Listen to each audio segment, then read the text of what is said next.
যে রাজনৈতিক অঙ্গনেও হত্যা হচ্ছে, হাদিকে হত্যা করা হয়েছে, এমনকি রাজনৈতিক নেতার বাড়িতে আগুন জ্বালিয়ে দেওয়া হয়েছে, তার শিশুকন্যাকে হত্যা করা হয়েছে। এই যে হত্যাকাণ্ড বাংলাদেশে চলছে, এর প্রধান কারণ হলো যে বাংলাদেশে যারা বিভেদকামী শক্তি, যারা সন্ত্রাসী শক্তি, যারা জঙ্গিবাদী গোষ্ঠী, তাদেরকে ছেড়ে দেওয়া হয়েছে, তাদেরকে মদদ দেওয়া হচ্ছে। আমরা এও জানি যে বাংলাদেশে আজকে যারা ক্ষমতায়, তারা কোনো কার্যকর ব্যবস্থা নিচ্ছেন না। সেই কারণে জনতার মধ্য থেকে দাবি উঠছে যে এই সরকারের আমরা পদত্যাগ চাই।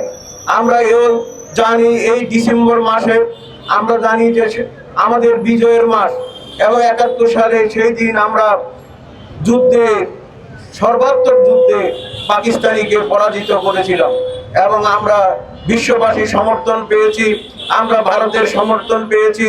কিন্তু আজকের এই বাংলাদেশে আমরা দেখতে পাই যে প্রচার মাধ্যমের উপরে শুধু হামলা নয়, তাদের অফিসও, প্রথম আলো এবং ডেইলি স্টারের অফিসও